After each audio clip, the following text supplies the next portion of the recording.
হঠাৎ করে বাংলাদেশে রাজনীতিতে আবার হাদি নামটা ফিরে এলো সৌজন্যে পশ্চিমবঙ্গের বহিষ্কৃত মুখ্যমন্ত্রী মমতা ব্যানার্জি। আচ্ছা, তাকে বহিষ্কৃত বলেছে বলে হয়তো কেউ কেউ আপত্তি করতে পারেন, তারা সেটা করতে পারেন।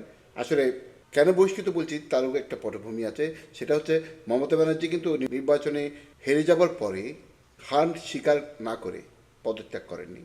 ওই জন্য পশ্চিমবঙ্গের যে গভর্নর সংসদ ভেঙে দিয়ে মুখ্যমন্ত্রী মমতা ব্যানার্জিকে বহিষ্কার করে সংসদ ভেঙে দিতে হয়েছে। সাধারণ সৌজন্যতা হচ্ছে মুখ্যমন্ত্রী পদত্যাগ করবেন, যেটা 2011 সালে বুদ্ধদেব ভট্টাচার্য নির্বাচনের ফল ঘোষণার দিন 3টার সময় নিজে হেঁটে রাজভবনে গিয়ে পদত্যাগপত্র জমা দিয়ে তারপর দলের গাড়ি করে তিনি ফিরে এসেছিলেন। মুখ্যমন্ত্রীর জন্য যে গাড়িটা বরাদ্দ করেছিল সেটা পর্যন্ত নেননি। যেমন তামিলনাড়ুতে সরকার পরিণত হলো, M.K. স্ট্যালিন প্রাক্তন মুখ্যমন্ত্রী, তিনি পদত্যাগ করেছেন, কিন্তু মমতা ব্যানার্জি পদত্যাগ করেননি।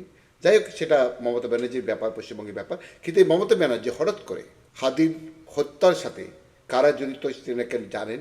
তাকে নাকি ভারতের স্বরাষ্ট্রমন্ত্রী অমিত শাহ ফোন করে বলেছেন। আপনারা যদি মমতা ব্যানার্জির চারিত্রিক বৈশিষ্ট্যগুলো বিশ্লেষণ করেন তাহলে দেখবেন, আমি দুঃখিত এই শব্দটা উচ্চার করার জন্য, তিনি আসলে একজন মস্তিষ্ক বিকৃতা মহিলা। এই মহিলা কি করে ভারতের মতো একটা গণতান্ত্রিক দেশে রাজনীতি করছেন সেটা মাঝে মাঝে না আমার বোধগম্য হয় না। যেখানে হাদির বড় ভাই বলছেন যে হাদি হত্যার সাথে জামাতে আমিরের একজন পিএস জড়িত, সরকারি কয়েকজন উপদেষ্টা জড়িত ছিল, মানে তত্ত্বাবধায়ক সরকারের, তার সাথে বিএনপির কিছু এমপি মন্ত্রী জড়িত ছিল।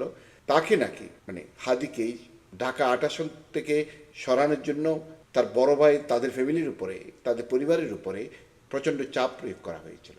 আমি সত্য মিথ্যা জানি না, আমি জাস্ট কোট আনকোট হাদির বড় ভাই মানে শরীফ ওসমান হাদির বড় ভাই ওমর বিন হাদির কথাটা উল্লেখ করলাম। সুতরাং আমি বলবো, বাংলাদেশের রাজনীতিতে যারা হাদি হাদি করে এখন তোলপাড় সৃষ্টি করছেন, তারা মমতা ব্যানার্জির মতো একজন মস্তিষ্ক বিক্রেতা মহিলার কথা বিশ্বাস করবেন, নাকি হাদির বড় ভাই ওমর বিন হাদির কথাটা বিশ্বাস করবেন, সেটা ভেবে দেখুন।